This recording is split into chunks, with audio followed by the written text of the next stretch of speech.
Yes, yes, yes. All right.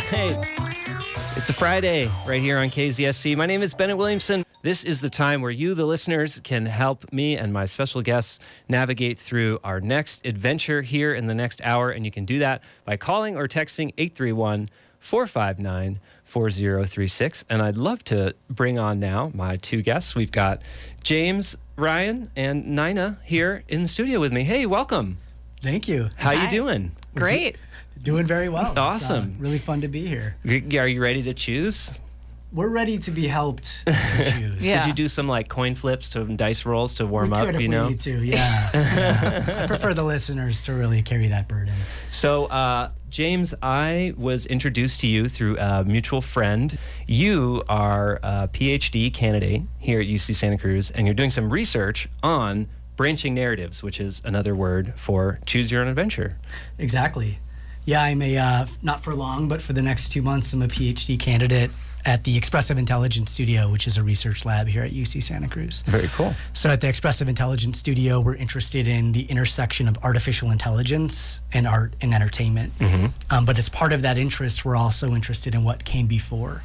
And before artificial intelligence and art and entertainment, there was other forms of procedural entertainment. And the classical example is choose your own adventure style branching narrative. Very cool. So is this a side part of your PhD work, or is this like the main? No, it's a side part. I've had a few side part tentacles that became kind of trunkish in their shape. But this isn't my dissertation project, but it's something that I hope to write a book on, actually. Oh, very cool. And you've brought a book, a particular book, perhaps maybe one of the earliest examples of a branching narrative ever. Can you tell us a little bit about it? Yeah, so this book is not at the Scotts Valley Library. I think there's like 4 copies that are known, mostly in libraries. So this is a book from 1930, and it's called Consider the Consequences. So this book was written by 2 women named Doris Webster and Alden Hopkins. Mm-hmm. And what it is basically choose your own adventure as far as the structure of that form. And it's totally fully formed right off the bat in 1930. Cool. Which is remarkable because that's 45 years before the first Choose Your Own Adventure installment. And there was other series in the 1970s and so forth, but this is right off the bat an example of the form, down to the style of making choices where it says, if you want to do this, turn to that page, and so forth. Like all of it is here fully formed in this book from 1930. And from what I can tell, there was like 1,000 copies published. So this was not known at the time. It was swiftly forgotten. I was just looking at my copy here, which is an ex-library copy, and it was last checked out in 1942. Oh my God! Where do you know where? This was at the Minneapolis Public Library, which is wild because Nina and I are from Minneapolis. Oh, get out! Whoa! But that's just a incidental connection. But yeah, it was checked out a few times in the 30s. Cool. Not after 1942, and definitely it was forgotten to time until I came across it last year. Cool. Did you find out anything about these authors in your research, or anything more about sort of their origin story? Or, I mean, you keep saying like it's fully formed, but you know, surely they came up with this somehow. Do you have any insight into that? Yeah, that's a great question, and I do have some insight into that. So these 2 women were, I assume, friends. They were writing partners for sure. Mm-hmm. This is like their 5th or 6th book that they did together. So these were 2 women that by this point, one of them was 54, the other was 45. And like I said, it was their 5th book together. Mm-hmm. They each came up in this literary scene in New York City in the teens that basically transpired in literary magazines, fiction magazines. Okay. So prior to World War I, this form of the fiction magazine was like the mass entertainment in the United States. And I say prior to the war because there was a paper shortage, which basically killed this. So I found issues in these magazines where they're like back to back with their own short stories. So I assume they knew each other through that. Cool. They got together in the 20s and started writing these books called key books. So they basically invented this like wild structure for a kind of amusement book.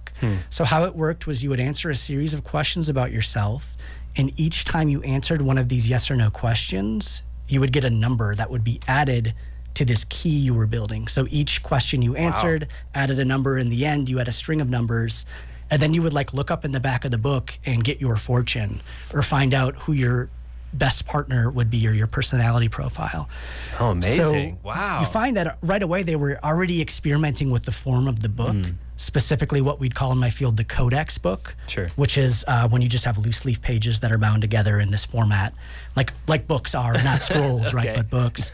They were already like hacking that structure, and this was just them applying that sort of hacking to narrative.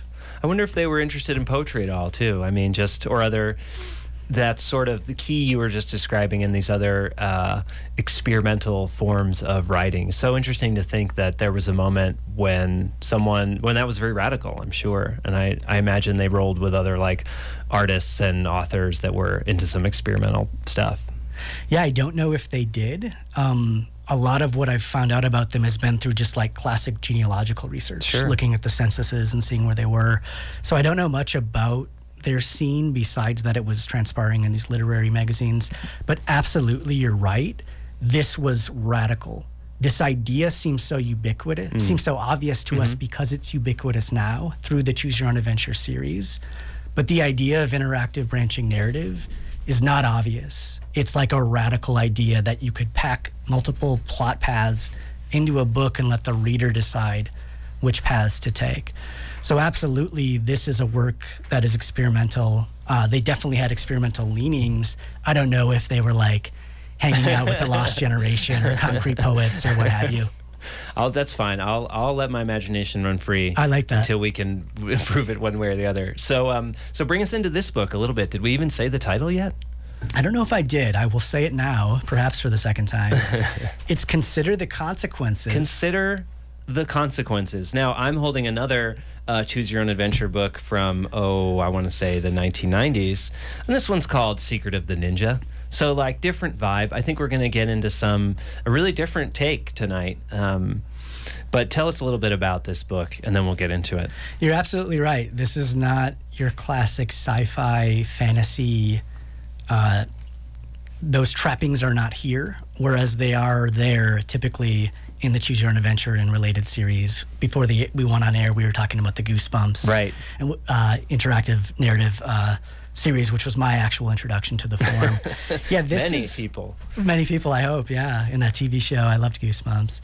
This is like a alternate reality of what could have been for the Choose Your Own Adventure form, but it actually happened. That's the wild thing. So it's not sci-fi, it's not fantasy, it's not directed at children or preteens or teens or young adults. It's directed at adults, and it's basically like the human experience made procedural. It's closer to, in terms of video games, a dating sim or a visual novel than like Mass Effect or Telltale Games. Right.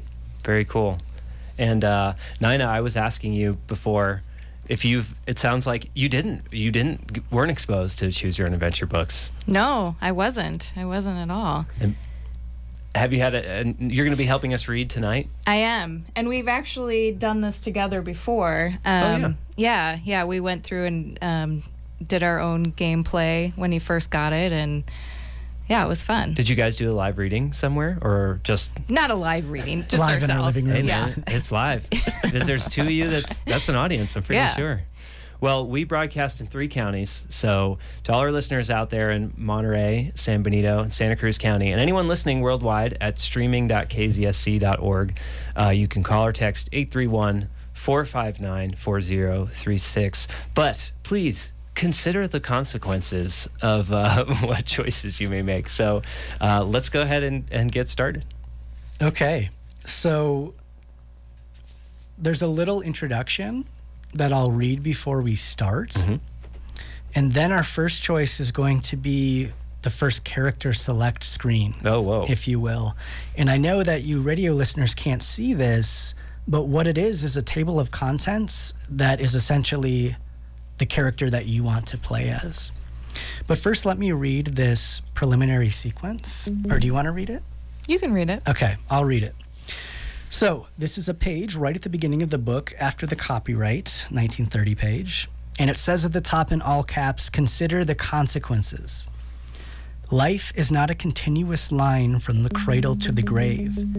Rather, it is many short lines, each ending in a choice and branching right and left to other choices, like a bunch of seaweed or a genealogical table. No sooner is one problem solved than you face another growing out of the first. You are to decide the course of action of first Helen, then Jed, then Saunders, at each crisis in their lives. Give your first thought without pausing to ponder. This game may be played as solitaire, a courting game, or a party stunt, or radio drama. That was a injection by me. I was like, no way. When the players disagree, follow the choice of the majority, which we will do tonight. But make a note of the dissenting opinion so that you can return later and find out what happens to Helen or Judd or Saunders on other advice. AKA put your finger in the page so you can flip back. Exactly. Time-honored technique. Already fully formed, right? And now I turn to this first character select screen, if you will. It says Contents. Section 1, Helen, page 3. Section 2, Jed, page 65. Section 3, Saunders. Wow. Okay, listeners. So 831-459-4036. Right now, run us back with the choice. We're just trying to choose who we're going to play as. Helen, Jed, or Saunders. I strongly recommend Helen to start. Okay, he's putting the thumb on the controls. He's saying he's inching us towards Helen. We've got some, Dr. Phil, one of our listeners from last week, Dr. Phil, I'm air quoting in the studio here. Could be him. Interested in Jed? Was that even one of the names? Jed was a name. Okay, so we've got one for Jed. If anyone's watching on Instagram Live, you can chime in there as well. Oh, someone's coming in strong saying Helen. We got a text at 831-459-4036. So, I mean, I think that's 2-1 for Helen right now. Oh, we got another one for Jed. Oh, I don't know. What's with it with Jed? I don't know. Would you like to break the tie, Bennett? Helen all the way. Okay. And I'll pass now to Nina. Okay. And you know what, listeners, if you, Go ahead, Nina. Oh, okay. Should a girl marry against the advice of her parents? Helen Rogers faced this problem. The circumstances were as follows.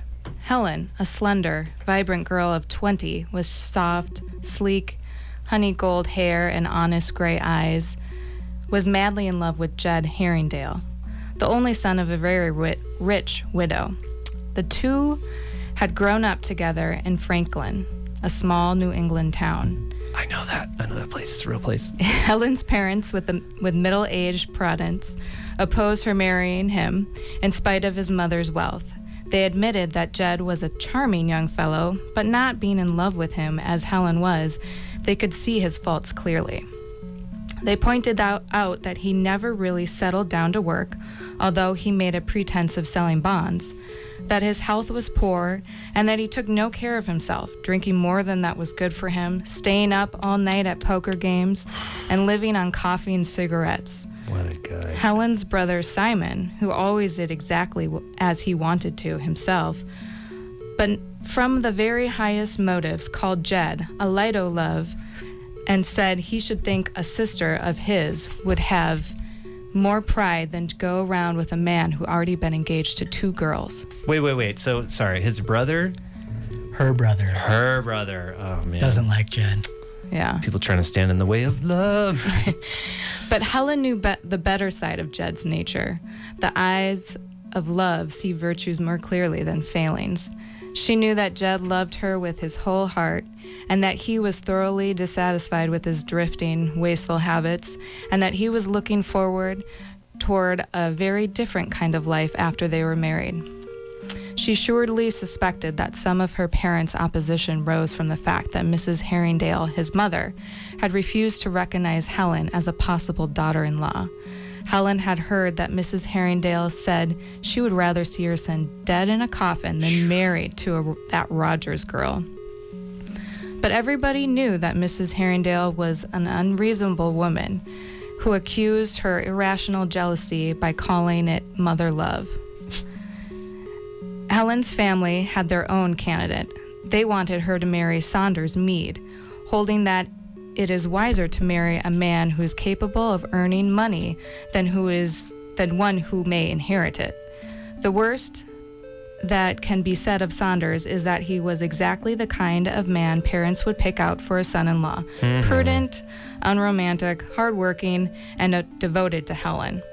Helen did not love him, not an atom. While when she thought of giving up Jed, it was as if she were trying to tear her heart out by the roots. Helen had to admit that there was truth in what her family said against Jed. On the other hand, her whole heart responded to his devotion, and she was sure that after they were married, he would stop drinking and settle down to steady work.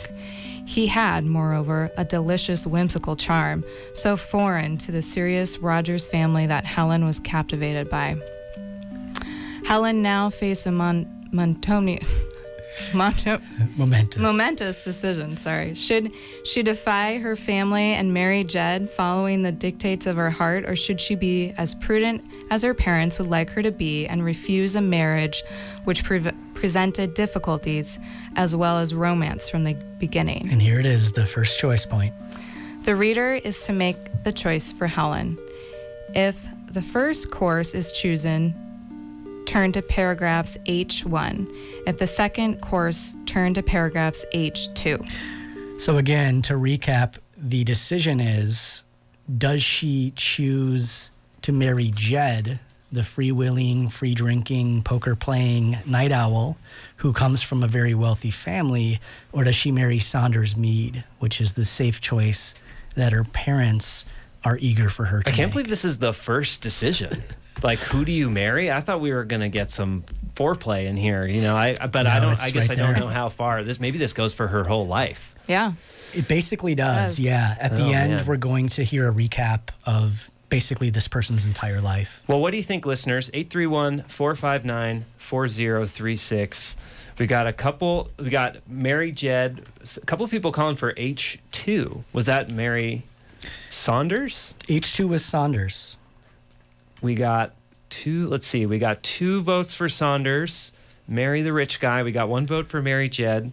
We got another vote for H2 over here on Instagram Live, which you can watch at Bennett for Senate. But this person also says that they like Jed.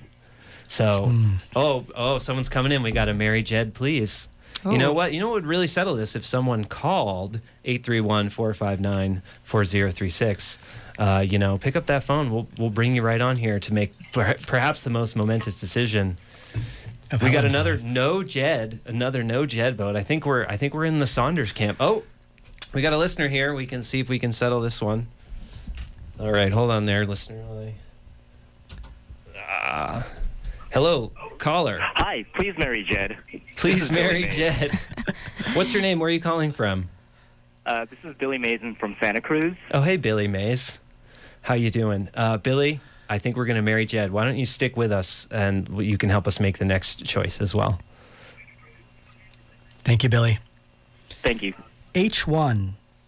When in a painful scene with her parents, Helen had refused to break her engagement. She wasted no time in arguing. She telephoned Jed from the corner drugstore, and he was there in his racer within 5 minutes. Helen's heart leapt at the sight of Jed as it always did. He was as dark as Helen was fair, and as mercurial as she was well-balanced.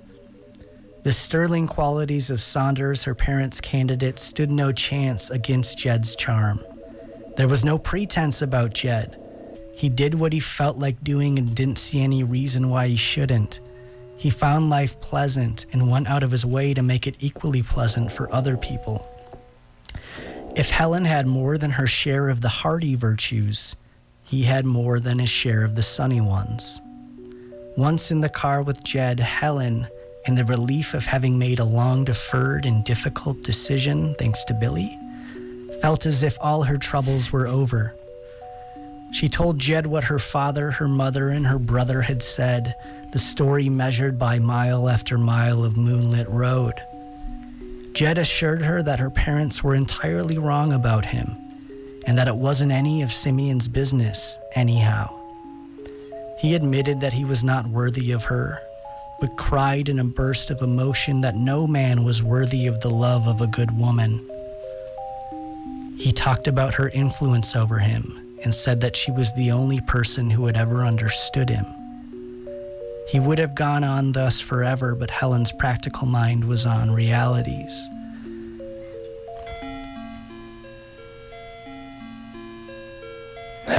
Helen speaks. Oh, your mother will never consent to your marriage. She reminded him. She shall not interfere, he cried vehemently. Helen, let's steal a march on her. We'll drive straight to New York State and be married by the Justice of the Peace right now. New York State, not even the Shout out city. to New York State. When it's done, she'll forgive us. Helen, who had only just caught her breath after making one decision, now faced a second. She knew that Jed's mother was insanely jealous and that she would selfishly do everything she could to stop the marriage under the pretense that she was acting for Jed's happiness. On the other hand, Helen disliked anything clandestine. The reader who thinks she will be wise to avoid argument and trouble by eloping turns to paragraph H3. The one who thinks she would be better to decide to return home, determined to face the music and go through with her marriage in spite of opposition, turns to paragraphs H4. Wow. Good choice. Okay, listeners. Again, the number 831-459-4036, or we're streaming at Instagram Live, Bennett4Senate. So are we going to elope in New York State? Albany. I know. Buffalo, perhaps. Beautiful in the wintertime. Or go home, face the music. Just face this head on. Don't run away from it. Mary and Franklin. What's that?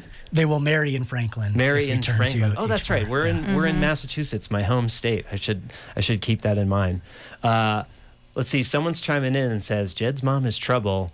Go through with the marriage despite opposition. So we got one for elope, and which one was H3? Elope as well? Yep, H3 is elope. We got another one for elope coming in from loyal listener Dr. Phil. Let's see. Oh, Kate says we should go home and that New York State sucks. So, but we got a caller right now. Maybe our caller can settle this. And hello, caller. You're on the air on KZSC. Hi, this is Sasha. Hey, Sasha. I think she should go elope in New York. She should go elope in New York, huh? Why? Why do you think she should do it? Why? Yeah, why? Because I think the mother is going to cause problems for it. Hey, do me a favor and turn your radio down a little bit. Yeah. Awesome. So you think the mother's going to cause problems? Yeah, I do. Have you ever eloped? No, I wouldn't do that. No. But yet you're hoping here in the adventure you would choose to. That's right. It's nice romance. Okay. It is romantic, isn't it? Sasha, Yeah. can you stay with us to see what happens after the next choice point? Sure. Great. Where are you calling from tonight, Sasha? Santa Cruz, down in Capitola. All right. Awesome. All right. So we got Sasha along for our eloping ride off to New York, beautiful New York State, where the Justice of the Peace will marry our protagonists. We'll find out. Or maybe. Yeah, right. So H3, here we go. Having telegraphed the respective families of their Clydesdale marriage, Helen and Jed enjoyed a perfect honeymoon. After their money gave out, they sold their car to pay for their fare back to Franklin. When Miss Herringdale, a black-eyed, firm-mouthed woman who had all the determination that her son lacked, had been as disagreeable as she could, which is saying a great deal, she invited them to live with her, but refused to help them otherwise. Jed was anxious to go to his mother's home, and he explained to Helen that his mother had done everything for him and that he felt deeply indebted to her. Helen knew that he really did love Mrs. Herringdale in spite of her particularities. She also realized the practical advantages of this course even better than Jed did. His income from bond selling was precarious and not enough at best to afford them a comfortable home. While she herself was able to face poverty, she hesitated to subject Jed to an unaccustomed hardship to which he might not be physically equal. The reader who wishes Helen to accept her mother-in-law's offer turns to paragraph H7. He who wishes her to face hard work and actual poverty on Jed's precarious and meager salary turns to paragraph H8. Well, Sasha, are you still there? Hello. Hello. Caller. Yeah. Oh, Here, you are? I had you on mute, so he wasn't. No, thank you. So, what are you feeling on this one? Well, I don't want her to be in poverty. That's not fun. So, let's just really think this one through. So you can, so far Helen's really propping this guy up, he's got this bond job, it's like maybe this guy needs some hard work, they eloped and then the first thing that happened was they went straight back to mom's house, which I was a little bit taken aback by. So, but you think he deserves it, Sasha? You sounds like you feel you got some conviction there. Yeah, I think that they should give it a try. Okay, maybe they can heal the rift between them and the mother-in-law, huh? Yeah. Okay. Hey, Sasha, thanks for playing with us. Keep listening and call back next week. Thank you. All right. Bye. All right. Here we go. Thank you, Sasha. So now we are going to move Helen in with Jed into their mother-in-law's house, or rather her mother-in-law's house. Okay. H7. Sorry. I was just going to say there's some texts that are with me on this one. Jed needs a push so he can spread his wings and fly. Face that hard work, but not in this time. Not this time. You'll have to pick up a copy of yourself. After Helen and Jed went to live with Mrs. Herringdale, Helen understood better the influence which had made her husband what he was. Mrs. Herringdale loved her son so much that she had never let him grow up. She was after him incessantly with overshoes, advice, and endearments, all three of which offerings irritated him unduly. He snapped at his mother, and then, as if unconscious in apology, he snapped at his wife. He became a bone of contention between the two women who loved him devotedly, though neither admitted that she was desperately jealous of the other. Jed dropped into the habit of escaping from home to the club, where there was altogether too much smoking, drinking, and gambling to be good for a man so high-strung and physically delicate. Oh. The birth of a child brought along a brief armistice between the two women, followed by even worse conditions. Wait, that was quick. Yeah, we got a birth. We got a pregnancy. Where was the 2, pregnancy? yeah. What's... Was presumably while he was off to the club. What was there? Did we miss the option for the gender reveal party? We did not. No, and the sequel never came out. Oh man! So we're really just straight to the pregnancy. Straight to the birth. It seems like a pretty juicy choice point, but maybe less of a choice point in 1930. Maybe and married. Maybe. Yeah. And really, like you said earlier, like you asked, we're going through this person's life, so we're going to be moving really quickly now, from my recollection. All right. Okay. The birth of a child brought a brief armistice between the two women, followed by even worse conditions. Helen made up her mind that Jed and she must move, but the decision was now not hers to make, for Jed definitely refused to leave his mother's home. This was partly because of his increasing ill health. His death came suddenly. What? Whoa.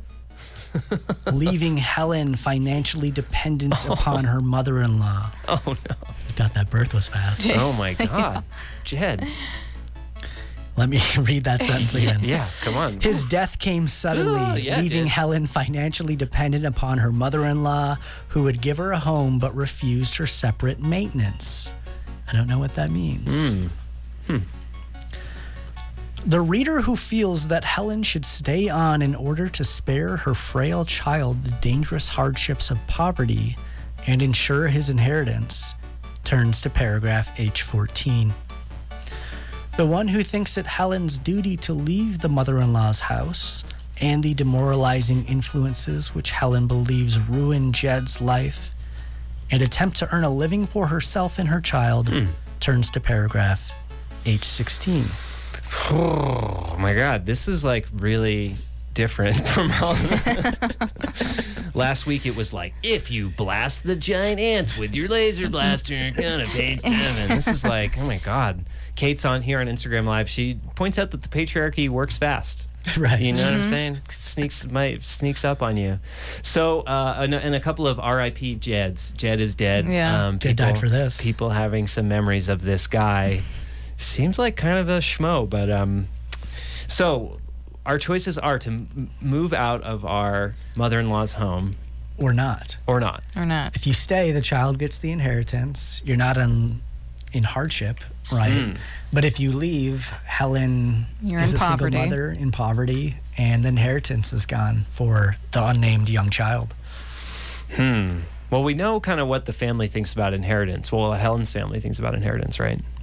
Yeah, we don't know where they are at because she's back in Franklin, but they're not mentioned in these 3 paragraphs, which went very quickly. I just remember from the opening stanzas that they're into inheritance. Well, let's see. Right. We got some people texting in at 831-459-4036. You can also call that number. Someone says H16. Is that leave or stay? That one was stay. Okay, so we got one for stay.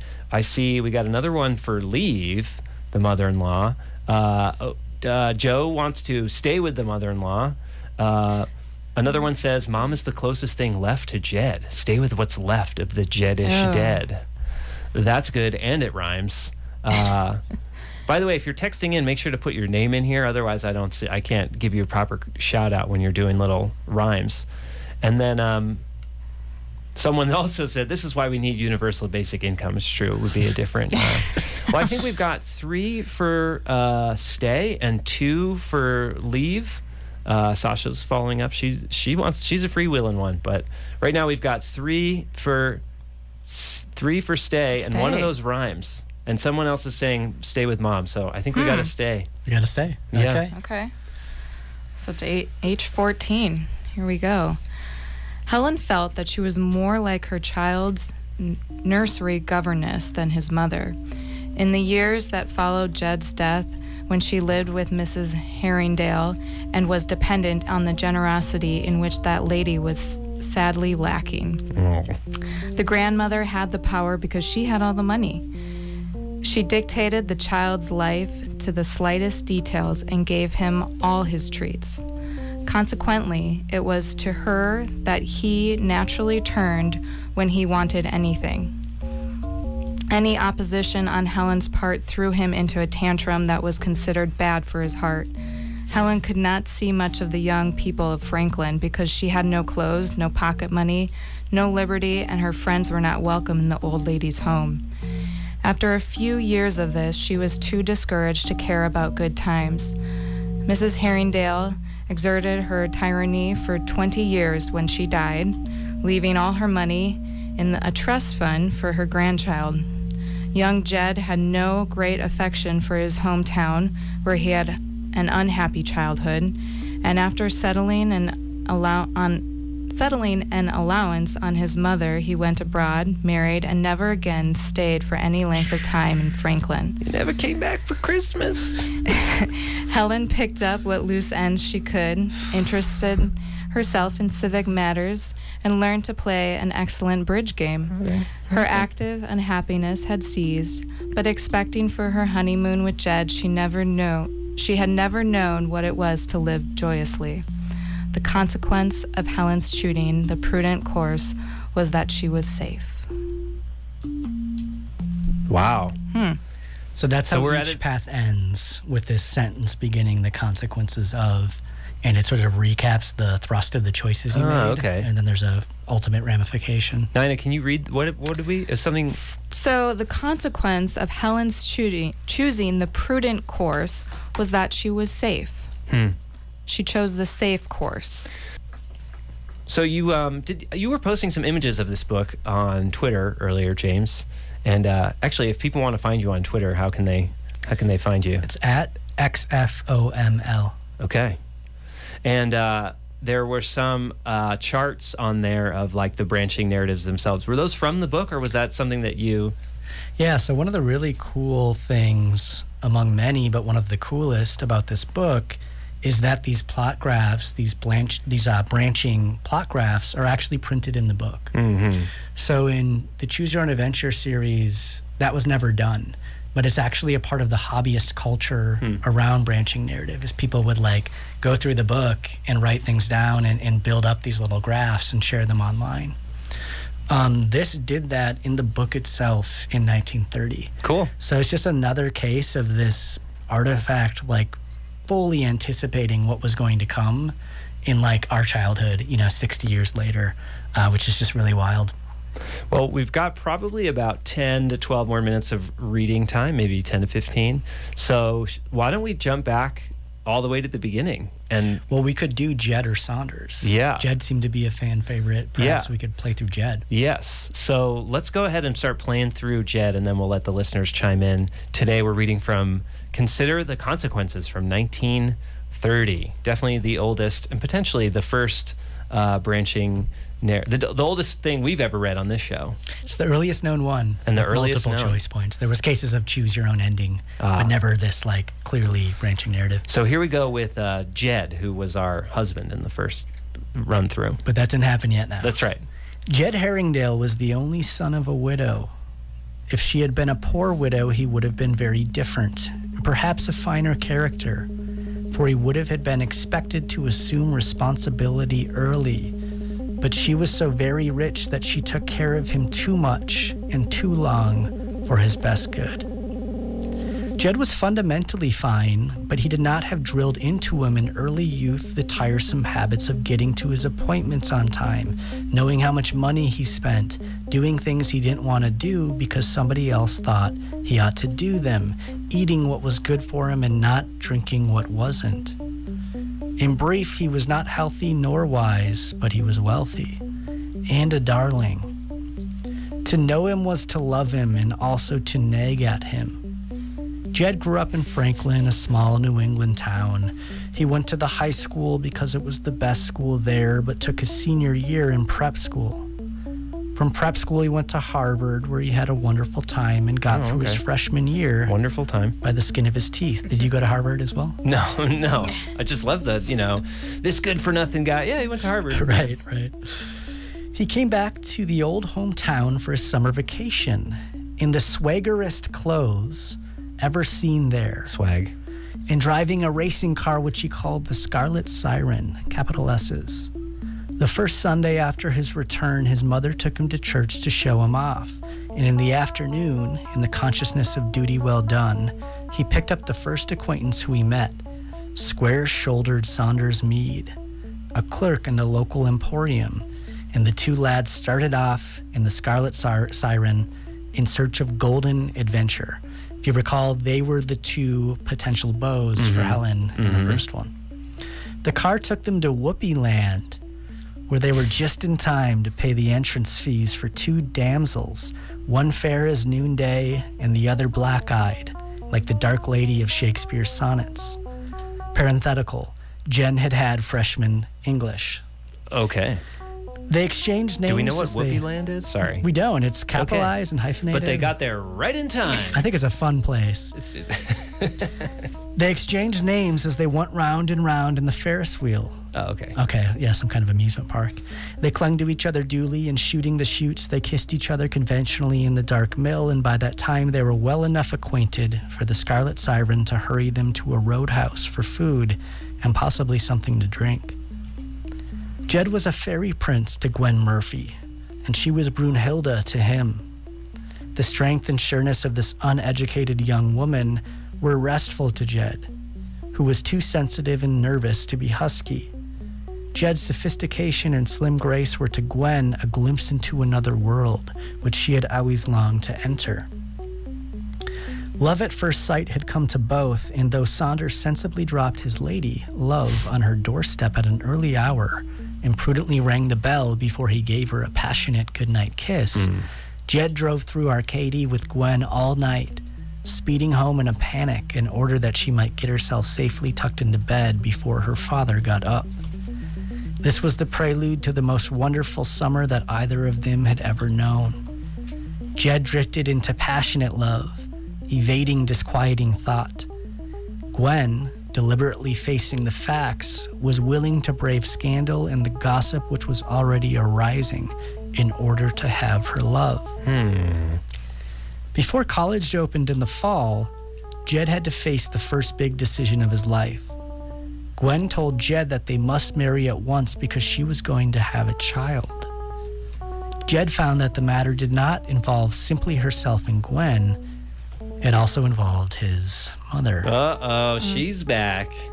Mrs. Herringdale was broken-hearted at the news. No girl in the world was good enough for Jed, and instead of the best he had from her viewpoint, chosen the worst. She made a generous offer of money to Gwen on condition that she release Jed. Whoa, salty. She felt that Jed had been trapped by an unscrupulous woman, and at a memorable interview with the girl during which Jed was miserable with late repentance, she accused Gwen of having deliberately schemed to get a rich husband. To which Gwen replied indignantly, "I certainly would never have had a love affair with a man who couldn't marry me. What sort of a girl do you think I am?" Mrs. Herringdale told her, and the conversation that followed will not bear repeating. Jed was now faced with a choice between mother and sweetheart. When Gwen asked in astonishment, "Don't you love me anymore?" he was equally astonished to find that he was unable to answer that question clearly, even to himself. Up against a trouble like this, he had no time to consider whether or not he was still in love with Gwen. One cannot ask a man trapped in a burning building whether or not he loves his wife. Really? Okay. It was a terrible punishment for an hour of dalliance to ruin his career and hurt his mother so cruelly, yet the child was his as much as Gwen's. And our first choice point. Okay. The reader who decides that Jed is to marry Gwen turns to paragraphs J1, while the one who decides that he is not to marry her turns to paragraphs J2. Okay, so listeners, call 831-459-4036, or you can text that number as well, and you can find us on Instagram Live, where we're streaming under my account, Bennett for Senate. Let's see. Joe mentioned that we married for love last time, and look how that turned out. So I think he's going with the mother here, or not get. Oh, Jed and Gwen, not 3 ever, not 4 ever, but 5 ever. Very nice, very nice. Well, I don't know. And we got a caller coming in right now. Hello. Hey, it's Joe. Just wanted to reiterate what I said earlier. Oh. Yeah, we married for love, and then Jed died. I don't want Jed to die again. I'm convinced. Yeah, you think so? Yeah, but well, Jed and Gwen 5 ever, though? That's not, you know what I mean? Carved into a tree or something?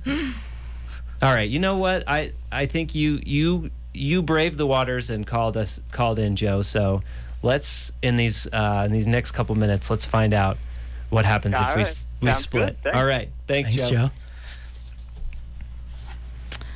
So Jed went back to college. For the first time in his life, he felt just dissatisfied with himself. Although he had obeyed his mother and affairs had been arranged as well as possible for Gwen, she went to New York, where the child was later born in a hospital and immediately adopted by a wealthy couple, Mr. and Mrs. Edward Jorlam.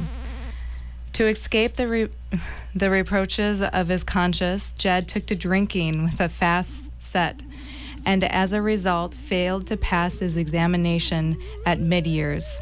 His ranks were so poor he was dropped from college. He felt himself a complete failure, but he was relieved that his mother did not take his dismissal from college seriously. Indeed, she was glad to have him under her wing again. Mrs. Herringdale, who now saw that her son was bound to fall in love with somebody, decided to provide him with the right girl. She arranged an Easter house party, including Carol Lane, a New York girl who spent most of her summers in Franklin.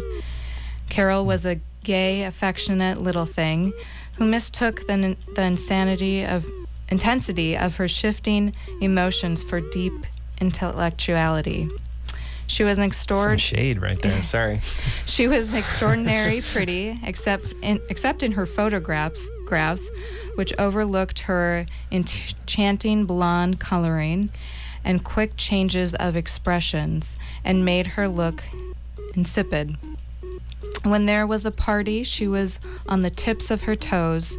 Although she had been to proms and ball games, weekend parties and yachting parties, had gone in for swimming, riding, skiing, and tennis, and had migrated with the social set on their seasonal circuits even before she was a sub-dead, she had never lost her youthful enthusiasm for any kind of a good time. She brought Jed out of his blue in a jiffy. He felt old and mature beside her young innocence, but he realized that a man's life is different from a woman's. It was never hard for Jed to fall in love, and it was never hard for any man to fall in love with Carol. Their engagement was announced when the house party ended. Wow. Jed felt it was only fair to Carol to tell her of his past, and before she left, they had a heart-to-heart talk. Although he had expected that in the end she would forgive him because she must know that such things do happen in the lives of men, he was overwhelmed with gratitude at the warmth and generosity with which she assured him that she understood and did not hold his disastrous love affair against him. "I'm glad that you talked so frankly to me," she said. "It makes it easier for me to tell you something I know I ought to tell you." Then, to Jed's horror, she told him with simple directness that she had too known the intimacies of love. It happened the summer before, in a mad infatuation under the combined influence of moonlight, roses, and a last cocktail. In agony, Jed gasped, "How could you? You have ruined our love." What? Come on. In genuine surprise, Carol replied, "But you did the same thing yourself." Yeah, come on. Yeah. "It's different with a man," protested Jed. Carol indignantly stood up for a single standard. She forgave him. She should forgive her. He should forgive her. Yeah.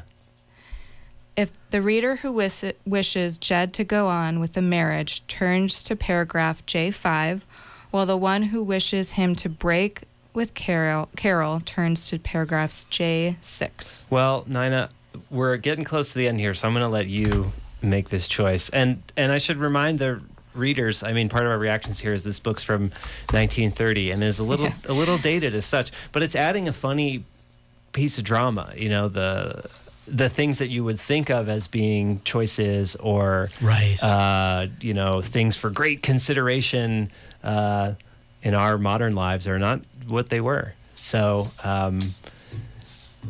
we probably have enough time to choose one more, or you can always spin the wheel and find a random endpoint, which is fun too. I think we're pretty close. This one's shorter, so I think we're actually close to the end anyways. Well, I'm thinking he should forgive her and marry her. Yeah, come on. Okay. Yeah. So that means J5. J5. Mrs. Herringdale, delighted at Jed's marriage to Carol, offered to build them an adorable doll's house in a birch and cedar grove on her estate. But Carol, after thinking it over, said she wanted 2 years abroad with Jed before settling down. Jed fell in with her plans and thoroughly enjoyed being the husband of so attractive a young matron. Although it was his mother who had chosen Carol for him, it was easy for Jed to love the woman he was with. Traveling with her delighted him. They made a great many acquaintances and were soon in full swing, migrating from Deauville to Cannes with the smart Europeans and Americans. Carol had a fortune in her own right, and Mrs. Herringdale, not to be outdone by Carol's indulgent father, made Jed a generous allowance. After 2 years of this gay life, they found it impossible to settle down in Franklin, and though they returned now and then for a few months, they soon flitted away to Lido, Biarritz, or some other playground. It was during a yachting cruise on the Mediterranean that tragedy overtook them. Uh-oh. Guests of Price Bullen and his young wife, they left the princely Bullen yacht to spend a few days at a hotel in Antibes. where the millionaire took a half floor of connecting rooms for his party. For the first time in his life, Jed was genuinely, deeply, and maturely in love. With Vancy Boleyn, the convent-bred French-English wife of his host. It was not in Jed's nature to fight against such sudden passion. His wife faded into insignificance in his life in the glory of his new love. But Vancy was of a different caliber. She was the strong type of woman toward whom Jed instinctively turned when left to himself and on whose strength he leaned. She refused to yield to a love affair, although her marriage had been merely a bargain made by her father when she was too young to assert herself. The first evening at Antibes, Boleyn asked Jed to take the two women to a concert, as he himself would have to attend to the mail he found awaiting him. At the last moment, Carol decided not to go, and Jed and Vancy, instead of going to the concert, took the opportunity to have a long talk. On the rocks above the pounding sea, beneath a streaming summer moon, Jed pleaded for her love, but Vancy, although she admitted that she loved Jed and that she was terribly unhappy with her domineering husband, had the notion, quaint in their set, that she was married for better or for worse. This made her sweeter and dearer than ever to Jed. From the height of love, he dropped into the depths of melancholy. He could not feel as Vancy did the winged solace of renunciation. They went back to the hotel early, Vancy going directly to her room. Jed went into the cafe to drink. Brooding over his drink, he seemed to see Boleyn's self-satisfied, sneering face, set on a thick, bullish neck, his heavy shoulders, and his gross figure. Jed arose with flaming determination. It seemed to him that the gentlemanly and dramatic course to follow was to go like an honest man to Boleyn and force him to give his wife a divorce. Of course. Had Jed been sober, he would have been more sensible. Oh, okay, got it. Boleyn was not in the suite sitting room, and Jed went into his host's bedroom, which was somewhat separated from the other rooms at the farthermost end of the suite. The door was closed, and assuming that Boleyn had gone to bed, Jed gave up the idea of seeing him that night and was about to go to his own room when he heard Carol's high laugh. It came from the bedroom. He had forgotten all about Carol. Suddenly, he was poignantly aware of himself as a husband, and a wronged husband at that. Uncontrolled thoughts skidded dangerously in his drunken brain. Carol was untrue to him. That was what came of marrying a woman with a past. Although he had never really loved her, he had never been true to her. He told himself that very evening he had given up the passion of life, and this was how she repaid him. Whoa. He was desperately sorry for himself. He somehow felt that it was through his nobility that he had lost both his wife and his love. We're running very low. Yeah, we got to go. But Okay. how does... Let me turn to an ending after this. Things are bad right now. Yeah, Let's see if they get worse. I think I they feel might. like Jed is... he's on a boat, right? Here's one last paragraph. Yeah, Having please. given himself up to the police with the confession Oh. that he had unintentionally killed Boleyn in a drunken row, Jed sent for a lawyer. He told his lawyer the whole story, and the lawyer assured him that no French jury would be hard on a man who had killed his wife's lover under such circumstances. He was surprised that Jed hesitated to sacrifice his wife's reputation to clear himself, and said that unless he pleaded the unwritten law, he would have a longer sentence. That wasn't actually the end. Dude, he's going to jail in France? I thought for sure he And- was jumping off that boat. Here's the very end. He lived All right. on as a recluse, becoming more and more absorbed in his solitary interests. He took up painting, but that was about it. That's nice. They always get some little end-of-life things, just like Helen on the first go-round. Well, Nina and James, thank you so much. Thank you. And thanks to all of our listeners, everyone chiming in. We'll be back. Actually, I got the next couple weeks off, so we'll be back in 3 weeks. And I'm going to go on some vacation, which is going to be great. So keep it tuned right here at Community Radio, KZSC. James, where can they find you if they want to follow your research? You can find my website at jamesryan.world. And Nina, do you want to connect with any? You want a quick promo? I don't have anything to promote. Sorry. If you need Hospice of Santa Cruz County. that sounds great. Yeah, we read PSAs for those guys. Yeah. So go support them as well. Thank you both. And thank you, listeners. Stay tuned for Horn on the Cob right here coming up next on KZSC.